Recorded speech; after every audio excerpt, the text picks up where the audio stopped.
Olá, nesta edição da TV Espaço Homem, estamos aqui no escritório do empresário, jornalista e mestre de cerimônias Marcelo Toledo. Ele vai trazer para nós hoje um ensinamento da importância do cerimonial, né, do mestre de cerimônias, do cerimonialista, para entendermos assim um pouco o que cada área faz, né, as responsabilidades. É um mundo apaixonante. Quem é da área de relações públicas ou de alguns segmentos da área de comunicação conhecem bem sobre o tema. Mas é interessante também que ele trará informações para o mundo corporativo. Então hoje as empresas aí, com alguns cargos muito importantes, têm em seus executivos a necessidade também desses conhecimentos. Então, professor Marcelo Toledo, muito grato por nos receber aqui. Deixo então os nossos e as nossas internautas, que elas também olham a TV Espaço Homem, tá? Para os seus... Olá a todos, muito obrigado, Elizabeth, pela oportunidade e a oportunidade de conversar com a sua audiência, que é sempre muito qualificada. É uma honra para mim. Muito obrigada.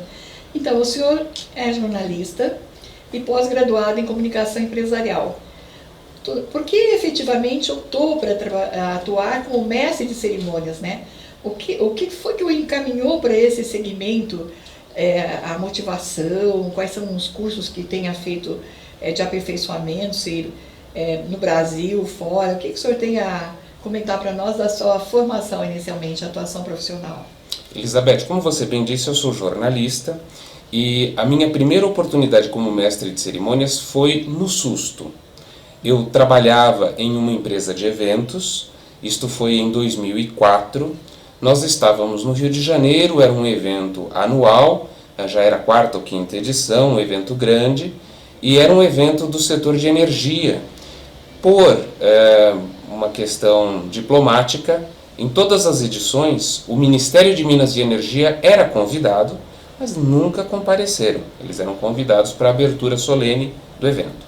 E nós estávamos então em 2004, lá na véspera do evento, tudo pronto, a equipe já no Rio de Janeiro, preparando os últimos detalhes, quando, por volta das 5 da tarde, chega a mensagem de que o Ministério de Minas e Energia tinha aceitado o convite. Então, no dia seguinte, às 8h30 da manhã, eles estariam lá e quem estaria lá era a titular da pasta. Em 2004, era então ministra Dilma Rousseff. Pouco tempo depois, então aquele alvoroço da equipe, pouco tempo depois, chegam as orientações do cerimonial para o mestre de cerimônias. E todo mundo da equipe fica, mas mestre de cerimônias? Não temos um mestre de cerimônias. O líder da equipe falou, Marcelo, você tem mais familiaridade com microfone, sabe falar em público, você será o mestre de cerimônias. Então no dia seguinte, às 8h30 da manhã, para um público de 200 e tantas pessoas, estava eu lá, sem nenhuma experiência, como mestre de cerimônias de um evento de uma importância como essa, com a ministra de Minas e Energia, Dilma Rousseff. Muito bem, foi no susto, foi a contento, gostaram, enfim, eu sei que não devo ter feito muita coisa correta, mas foi o melhor que eu pude fazer.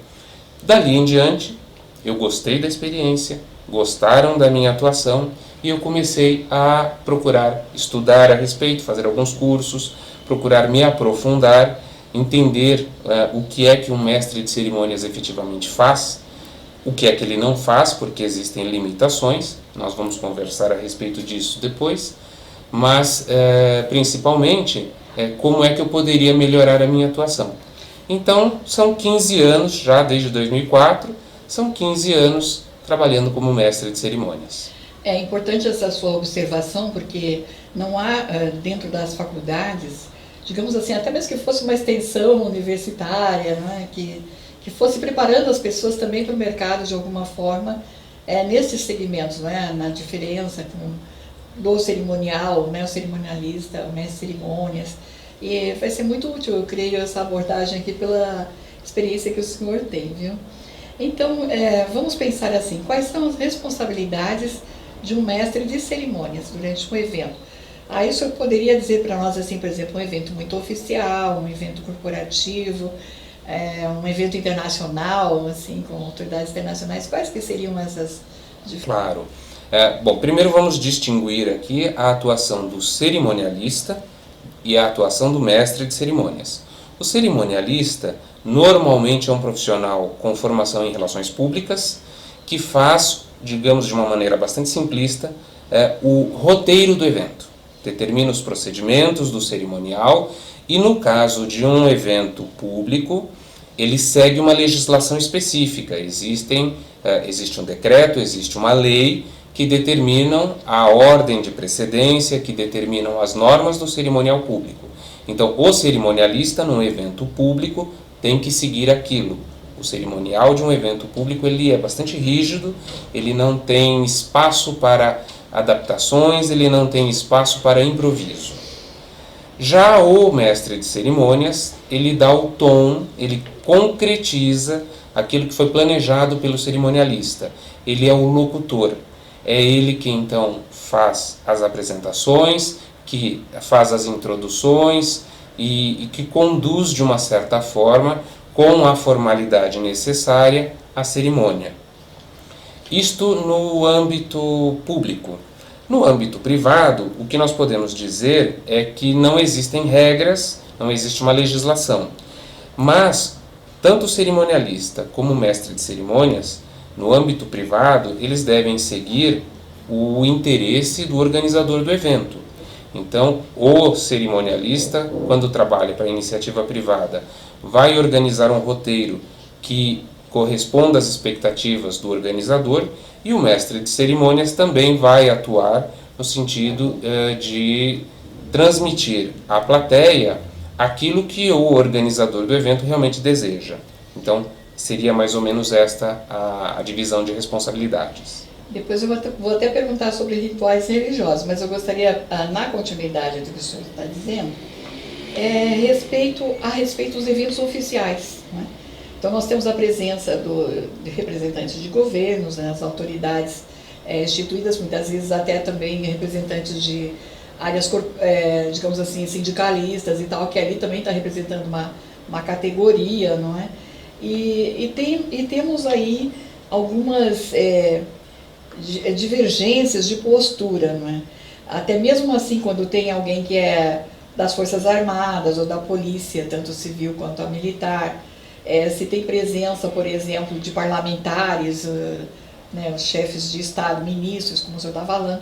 Então, como que nós vamos efetivamente informar, por exemplo, assim, já existem as cartilhas impressas, digamos assim, as normas por esses departamentos para que, então, o cerimonialista ele vá se ater.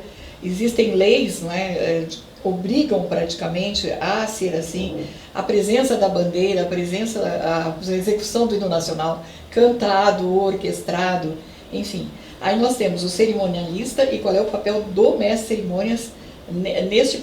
Ok, bom, falando especificamente do evento público, como eu disse, há uma legislação a ser seguida. Então, nós temos naturalmente um cerimonial rígido, que não pode ser quebrado. Este cerimonial é regulamentado. Existe uma lei de 71 que trata dos símbolos nacionais, existe um decreto de 72 que trata das normas gerais do cerimonial, que trata da ordem de precedência. Existem outras legislações posteriores que fazem alguns ajustes, e existem legislações específicas para assembleias legislativas, para estados. Então, é preciso, em cada situação, observar essa legislação. Quando nós temos a presença de autoridades, quando nós temos a presença de membros das Forças Armadas, nós temos que seguir estes protocolos, este cerimonial. Eu costumo dizer que o cerimonial é importante porque ele pacifica algumas questões. Pessoas que talvez por não ter o conhecimento total da legislação, às vezes se sentem no direito de querer falar antes dos outros ou não querem seguir a ordem que foi estabelecida. As leis que foram estabelecidas para o cerimonial pacificam estas questões. A precedência está definida. Então, não estamos falando das pessoas, Todos os seres humanos são iguais e devem ser respeitados como tal. Porém, num evento público, estamos nos referindo aos cargos, às funções. E aí, os cargos e funções devem seguir uma ordem de precedência que já foi definida por lei. Então, por isso que no cerimonial público, as regras existem para pacificar, para trazer harmonia ao evento. E todos devem seguir aquilo. Se um começa a improvisar, se outro quebra o protocolo aqui e ali, ele talvez faça isso involuntariamente, mas está prejudicando o andamento, porque se um adota uma certa liberalidade, o outro também pode querer adotar. E aí nós temos então um princípio de confusão formado. Por isso que as leis que regulamentam o cerimonial público, elas existem e devem ser seguidas. E quando o cerimonialista coloca isso no papel, não é porque ele está sendo muito rígido, ele quer que tudo corra adequadamente. E só para complementar, você falava então da questão do público e do privado. No privado também acontece alguma coisa parecida. Quando a gente planeja um evento, é o melhor dos mundos. Todo mundo sabe o que vai acontecer, quem vai falar antes do outro, patrocinadores que de repente colaboraram com o evento financeiramente devem ser privilegiados, e os apoiadores, aqueles que não colaboraram financeiramente, vêm depois. Tudo isso tem que ser feito porque o improviso num evento não é muito bom. Também é interessante observar que dentro dessas leis que o senhor está se referindo nos eventos mais formais, parece que há algumas situações até ali a respeito, estudei, já esqueci, mas por exemplo assim, é considerado um desrespeito à bandeira, né? O pavilhão nacional, mas tem punições, até pode ser uma representação criminal, penal. Exatamente. Então tem uma série de outros fatores que tem que serem observados, né? Também em relação à postura com relação ao hino, à displicência. Exato. Então, por exemplo, se não me engano, é a Lei de 71 que trata dos símbolos nacionais. Nós temos 4 símbolos e todos eles são iguais entre si. Portanto, se ocorre uma cerimônia em que a execução do hino e a bandeira está à direita no palco, a pessoa se vira para a bandeira enquanto é executado o hino? Não, porque isto seria um privilégio. Estou privilegiando a bandeira em detrimento ao hino.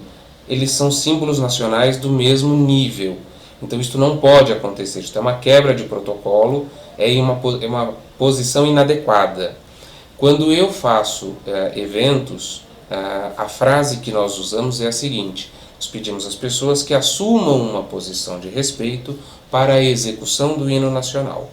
Se temos, por exemplo, agora todos os auditórios costumam ser adaptados com acessibilidade para pessoas com uma dificuldade motora, eu não posso pedir às pessoas que fiquem em pé para a execução do hino. Isso é uma postura inadequada, já é um discurso que não se adota mais. Hoje é posição de respeito. Quem pode se levantar, fica em pé. Quem não pode se levantar, um cadeirante, um idoso, alguém que tem uma dificuldade, permanece sentado, em silêncio, com a sua postura de respeito para a execução do hino. E aí, só para complementar, eu queria citar 2 questões que são pouco observadas. Há 10 anos, então estamos em 2019, em 2009 foi assinada uma lei que determinava que semanalmente as escolas públicas e privadas do ensino fundamental executassem o hino nacional. Eu acho que isto não é seguido e deveria. Existe uma lei de 2016, que foi assim, 2015, final de 2015, que determina que nos eventos o hino nacional deve ser executado na íntegra. Havia em eventos esportivos, em jogos de futebol, um hábito de se executar apenas a primeira parte do hino. Isso não pode mais acontecer. Num evento público, num evento aberto, o hino tem que ser executado na íntegra. Não obedecer isso pode ser considerado uma contravenção penal. Vejam, pessoal, que importante que é para organizar a nossa vida, né? Tanto condição de participação quanto de organização, quanto contratar alguém, né?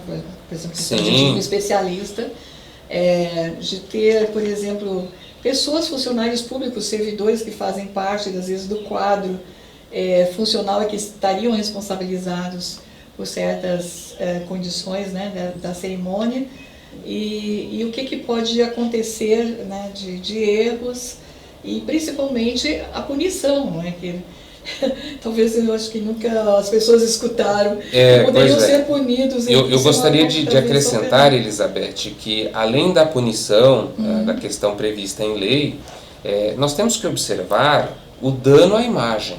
Sim. O dano à imagem do ocupante de um cargo público que comete uma falha, o dano à imagem de um presidente de uma associação, de um presidente de uma empresa, de um representante de uma entidade que comete uma falha.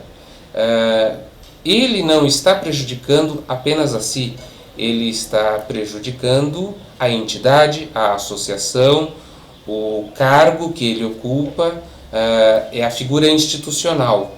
Então, por isso que é tão importante a gente seguir as regras de protocolo, é tão importante que numa cerimônia a gente não faça aquilo que a gente tem vontade, a gente faça aquilo que está determinado, porque é uma atribuição da nossa função, do nosso cargo, da empresa, da entidade, da associação que a gente representa.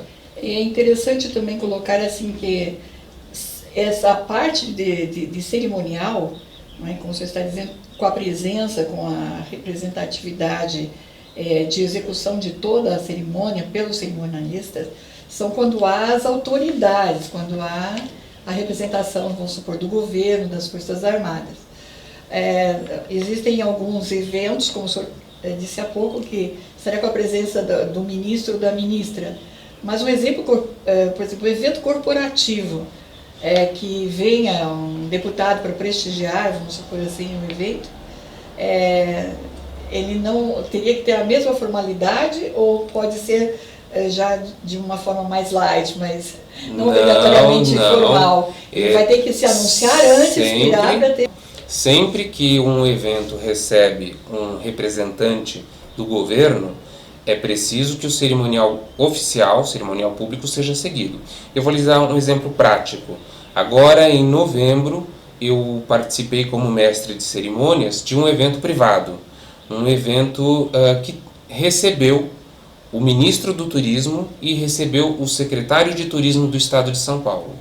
Pois bem, eu conduzi a cerimônia com o apoio da cerimonialista do Ministério do Turismo, que veio, passou as orientações, porque o ministro estava lá, então o Ministério colaborou com o cerimonial desse evento, e também a cerimonialista da pasta da Secretaria de Turismo do Estado de São Paulo. Estavam as duas profissionais lá e a gente conhece, então a gente acaba conversando antes, e eu segui as orientações porque era um evento privado, mas tinha a participação de um representante do governo, que fosse federal, que fosse estadual, que fosse municipal. Tem um representante do governo, é preciso seguir o cerimonial oficial. Independente se for do município, do estado ou da federação. Aí ou internacional, vamos supor assim também. Ou internacional. Aí existem as normas específicas. Então, por exemplo, o estado de São Paulo tem algumas normas. Se você for procurar, você vai encontrar o estado de Santa Catarina, tem um manual de cerimonial e protocolo próprio. A Assembleia Legislativa do Estado de São Paulo tem uma norma para cerimonial próprio. Então, conforme o caso, a gente procura a legislação que é aplicável. Muito bem, olha, quantas informações que aprendemos, não é, pessoal? Agora vamos pensar mais no que está exatamente explorando o senhor, mais na sua área de treinamentos corporativos, organização de eventos também corporativos. O que o senhor diria que se deve priorizar, digamos assim, olha, eu vim aqui, eu quero ser seu cliente, eu quero fazer um evento, vamos supor, comemorativo dos 50 anos da minha empresa, eu quero otorgar prêmios, reconhecimentos e tal, social, a autoridades, eu não sei, ele quer premiar, como que nós vamos criar agora? Vamos chegar até a sua empresa e qual é o procedimento a partir daí deste? Perfeito. Veja, as empresas hoje operam com uma estrutura enxuta. Então, não há pessoal disponível, muitas vezes, para organizar um evento completo. Mas a empresa quer organizar um jantar de confraternização, um café da manhã para apresentação de um produto, um evento para relacionamento com seus públicos de interesse. Então, ela procura a nossa agência e eles não precisam, então, dispor de toda a estrutura porque nós oferecemos toda essa estrutura. Então, nós, junto com o nosso cliente, planejamos o evento, o que é necessário. Então, se é preciso contratar recepcionistas, se é preciso contratar empresas de audiovisual, se é preciso contratar um show, tudo isso nós temos o conhecimento. Veja, falei para você, eu trabalhava em 2004 numa empresa de eventos. Na verdade, eu já tinha entrado nessa empresa em 99. Então, este ano eu completo 20 anos de experiência na área de eventos. Então, a gente conhece e a gente então traz respostas para os nossos clientes, de forma que eles não precisam ter o trabalho. Eles nos falam o que é que eles precisam, a questão do orçamento então é alinhada em conjunto e nós então entregamos para o cliente o evento como ele planeja e o melhor de tudo, ele fica liberado para fazer aquilo que ele faz de melhor, que é o relacionamento com seus clientes, é o relacionamento com seus fornecedores, com as pessoas que ele convidou. Imagine, você organiza um evento para a sua empresa, chegam os seus convidados, mas você não pode dar atenção a eles porque você tem que se preocupar com o palco, com as inscrições, com a recepção, entrega de crachás, buffet, serviço de copa. Então tudo isso acaba atrapalhando e ele tem que se dedicar então ao relacionamento com seus clientes, com seus convidados. Nós fazemos toda a parte de backup, como a gente chama, back-office, perdão. O senhor também ministra cursos para executivos e executivas, não é? Com a parte de apresentação em público e também parece-me que a questão da redação empresarial, que não sei se é mais voltada para as secretarias ou também para as áreas executivas. E esses treinamentos, eles são em company, eles são uma extensão universitária, nas universidades, eles estão em serviço EAD. Como que é que especificamente o senhor executa esse tipo de treinamentos e formação? Esses serviços surgiram por demanda dos clientes para os quais nós organizávamos eventos. Numa determinada ocasião, o cliente me procurou porque ele tinha sido convidado para ser palestrante em um evento, mas ele queria se preparar. Então nós começamos a ensaiá-lo para uma apresentação de 45 minutos, então nós montamos o roteiro dessa apresentação, os argumentos, as questões que ele deveria abordar, como ele deveria fazer, também elaboramos a parte de audiovisual e com isso teve início esta atividade que depois muitos outros executivos nos procuraram, que é a preparação de apresentações. Então hoje eu também atuo como um treinador de apresentações corporativas. Sempre que o cliente vai se apresentar em algum evento, ele pode me procurar e nós então fazemos esse treinamento na empresa dele. Outra questão, só concluindo o que você me perguntou, também por demanda dos clientes, olha, nós aqui temos um problema sério, porque as pessoas estão com dificuldade de escrever. E quando eu fui até a empresa para a gente analisar o que de fato estava acontecendo, eu percebi que não era uma questão das pessoas não saberem escrever. É uma questão que está mais relacionada ao ser humano. As nossas relações estão tão aceleradas, as questões do dia a dia estão tão aceleradas e colocam tanta pressão nas pessoas, que muitas vezes eu mando um e-mail como se eu estivesse dando ordens a uma máquina. Eu esqueço que do outro lado existe um ser humano. E muitas vezes o que acontece? Aquele e-mail chega para outra pessoa como se fosse uma ordem, como se fosse uma coisa grosseira, ou ela chega incompleta, ou ela chega dúbia, e aí, o que é que nós temos? Retrabalho, retrabalho, retrabalho, retrabalho. Então nós começamos um trabalho nas empresas para fazer uma redação empresarial eficiente. A gente não dá aula de português, porque isso não teria o efeito. Nós mostramos às pessoas como redigir de forma eficiente para atingir o seu objetivo. Como mandar o e-mail para que o outro receba e faça aquilo que você precisa que ele faça. Como você deve responder uma mensagem que foi enviada a você. Então, questões que estão mais relacionadas ao ser humano, à empatia e à persuasão. Esse é o nosso objetivo. Mais uma vez, a gente vai até a empresa e faz o treinamento de redação para que ele seja eficiente naquele ambiente corporativo. É uma consultoria e treinamento especificamente para o que necessita naquela empresa. Isso. Aí você falou dentro da empresa, agora eu vou falar assim da questão das lideranças, né?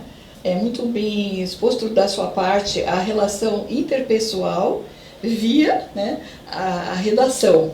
Agora nós temos também um ponto muito interessante ultimamente, é assim, como está difícil a gente chegar a dizer assim, aquela liderança move e comove. A gente não sabe porquê, mas aquele ser humano nos atrai, a gente quer ouvir, né? A gente quer seguir, né? Então, assim, são aqueles líderes que atraem realmente seguidores, continuadores, né? E a pessoa quer também se identificar, quer algo que se torna parecido, até jargões, né? E temos aí grandes formadores de líderes, grandes formadores que fazem palestras extraordinárias, motivadoras, né? E, enfim, são incontáveis. Mas isto é algo que se aprende, né? É ensinado desde o uso da palavra, o olhar, o sorriso. Como que o senhor consideraria, já sendo expert em comunicação, que nós estamos aprendendo tanto, como é essa comunicação eficaz e eficiente? Esse corpo dizendo algo, esse olhar, a voz, o que falta para as lideranças, assim, que consiga assim, fazer esse movimento? Não adianta ser o mais votado, não adianta ser o que mais rico, não adianta mais nada. Tem que ter alguém que a gente... Eu quero saber como seguir. Elizabeth, você deixou para o final a resposta mais difícil de ser dada, mas eu não vou me esquivar da resposta. Tem uma parte que não pode ser aprendida, que eu diria que é o magnetismo pessoal, a energia, o brilho nos olhos. Isso algumas pessoas nascem, têm naturalmente e não há como ser ensinado. Existe uma outra parte que pode ser ensinada, é nesta parte que nós, profissionais de comunicação, trabalhamos, que é a parte de argumentação, que é a parte de tom de voz, a linguagem verbal, e mesmo assim existe um limite. Se a pessoa passa desse limite e fica artificial, ela não consegue mais transmitir credibilidade. Existe uma experiência de um cientista norte-americano que coloca surdos na frente de uma televisão enquanto um político está discursando. E os surdos começam a dar muita risada. E ele pergunta o que acontece. Eles não estavam ouvindo as palavras do político, eles estavam apenas interpretando a linguagem corporal, a linguagem não verbal daquele político, e eles disseram, é tudo mentira, não é verdade, o que ele está falando não é digno de confiança. Então veja, esse é o limite. Você não pode se tornar falso, você não pode se tornar artificial, né? E, por último, eu gosto sempre de dizer isso para os executivos, porque muitos deles não têm essa verve teatral, essa capacidade de falar em público, mas eles precisam liderar, eles precisam motivar a sua equipe. E eu sempre digo a eles, façam o melhor que vocês podem fazer. É a liderança, é a motivação pelo exemplo. O líder que é honesto motiva a sua equipe a ser honesta. O líder que é correto motiva a sua equipe a ser correta. O líder que trabalha com afinco motiva a sua equipe a trabalhar com afinco. Então, e para isto não é preciso ter esse magnetismo. Ele pode ser uma pessoa mais reservada, ele pode ser uma pessoa mais tímida e ainda assim ter excelentes resultados com a motivação de seus liderados. O senhor disse que era a última, não, mas eu vou fazer mais uma. Fique à vontade. Voltando aos cerimoniais, né? Nós chegamos na liderança, entendemos que temos a parte da importância da escrita, da importância da fala, ser correspondente com as ações, não é? Mas na área das cerimônias, né? Do cerimonial, vamos supor assim, das cerimônias, estamos aqui todos, quem já não passou pelo casamento, que teve toda, né, um ritual, toda a cerimônia religiosa, quem já não passou por uma boda de prata, de ouro, né? Quem não passou, por exemplo, num ritual afro-brasileiro, vamos supor que temos aí a religião mais a cultura, por exemplo, judeus, árabes, que têm outros tipos de rituais, acho que gregos também, não é? Então vamos pensar um pouco assim de todas essas formas de rituais, né? Uma missa católica com um padre ou uma missa com vários membros ecumênicos ou de diálogo interreligioso é totalmente diferente, não é? Então nós temos aqui uma variedade muito grande de situações que podem estar no dia a dia, né? Afeta as relações familiares, as tradições propriamente dita, né? Quer dizer, um casamento cigano, é um ritual totalmente, né? E não envolve praticamente a religião, assim, a arte. Então, como que fica a posição do cerimonialista? Ele vai ter que estudar a religião, como que vai ser, assim, o costume, a cultura? Sem dúvida. Existe treinamento específico esse cerimonialista? Ou ele vai se virar sozinho, vai ter que descobrir o caminho? Não, é claro que tem que estudar, nós todos temos que estudar a vida toda. Aquele cerimonialista que se especializa nos eventos públicos, ele tem que conhecer de cor e salteado todo o texto da lei. Isso é uma regra. Aquele cerimonialista que se dedica às cerimônias religiosas, aos casamentos, às bodas, às celebrações, ele tem que ter uma cultura geral muito grande. Ele precisa conhecer a cultura dos povos, ele precisa conhecer os costumes e ele precisa se preparar para atuar. Veja só, mais uma vez eu digo, não devemos pensar no improviso, não devemos pensar no acaso. O cerimonialista, o mestre de cerimônias, ele se prepara, ele estuda, ele chega lá para fazer uma cerimônia que pode ser muito emocionante, e ele pode até usar recursos teatrais, se ele tiver preparação para isso, para comover a plateia. No entanto, do ponto de vista dele, tem que ser algo absolutamente racional. Ele tem que saber o que ele está fazendo, ele tem que ter sido preparado, ele tem que ter um preparo prévio. Então, normalmente, os mestres de cerimônia que fazem cerimônias religiosas, eles têm já uma preparação específica, eles têm muitas vezes uma especialização na religião que eles acreditam, então você consegue encontrar especificidade, né? Alguns mestres de cerimônias que só atuam com cerimônias judaicas, por exemplo, né? Só para a gente ficar numa situação que é comum. Então, sempre é preciso estudar. Uma coisa que nós não comentamos, mas eu sempre gosto de dizer, é que o mestre de cerimônias, independente de qual seja a atuação que ele tenha, ele precisa estudar línguas. Então, mesmo que ele não domine o inglês, se vier uma pessoa com um sobrenome estrangeiro, ele tem a obrigação de saber pronunciar corretamente aquele nome. Se vier alguém com um sobrenome alemão, italiano ou francês, ele não precisa falar fluentemente a língua, mas é uma regra.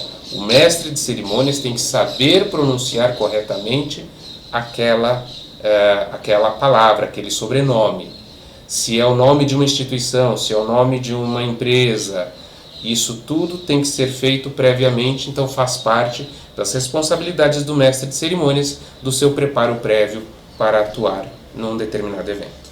Muito interessante. Até recorda-me de uma amiga que casou com um príncipe em outro país, mas a cerimônia durou 3 dias de formas diferentes. Eu só imagino o pobre do cerimonialista brasileiro lá. Foi um desafio e tanto, foi um desafio e tanto, imagina. Eu só imagino a gente brasileiro lá, né? Tem que fazer todos os idiomas. Bom, tirando um pouco assim para o nosso humor final aqui, para fecharmos essa nossa entrevista de forma tão feliz e muito exitosa, aprendemos muito. É sensacional o seu conhecimento, né? A segurança com que transmite. E jovem, quero deixar assim meus parabéns ao senhor. Eu gosto muito de encontrar pessoas jovens assim com toda essa sua formação. A questão da juventude são seus olhos. Mas nós temos que encerrar, né? Ok, muito obrigado, então, muito assim, obrigado pela oportunidade. Ao senhor e os seus agradecimentos aos nossos aí internautas. Olha, Elizabeth, muito obrigado. Foi uma alegria poder conversar contigo, foi uma alegria poder dar esta entrevista. Eu espero que a sua audiência de fato aproveite. É muito fácil me encontrar nas redes sociais, é muito fácil me encontrar na internet, Marcelo Toledo, mestre de cerimônias. Se tiverem dúvidas, se quiserem algum outro esclarecimento, fiquem à vontade, me procurem. Eu faço isso normalmente, tenho trabalhado com alguns sindicatos, sindicato de secretárias principalmente. Então as secretárias vêm e perguntam: olha, aqui na empresa preciso fazer alguma coisa, o que você pode me ajudar? Com o maior prazer eu ajudo. Então eu estendo essa oportunidade também aos seus internautas. Muito obrigado. Então, mais uma vez, é uma grande alegria e honra o seu trabalho aqui conosco e aprendemos muito com certeza. Um grande abraço a todos os homens que fazem parte desse Espaço Homem, que mandam, né, suas mensagens, aí nós temos recebido os comentários e muito nos honra, né, também muitas possibilidades de novas entrevistas, alguns homens sondando, perguntando, sim, vamos criando novas pautas e esta é muito importante no momento em que nós estamos iniciando um novo ano, novas oportunidades, não é, para executivos, para profissionais liberais, para os empresários também, não é, além dos que estão dentro das áreas governamentais, que trocam, né, as equipes, enfim, precisam estar atentos às informações. Nosso agradecimento mais uma vez aqui nos receber no seu escritório e também a cada um que nos possa divulgar durante esse ano de 2019 os nossos votos de muito sucesso, um retorno muito grande, as boas coisas que o ano possa prometer para todos nós. Até a próxima edição.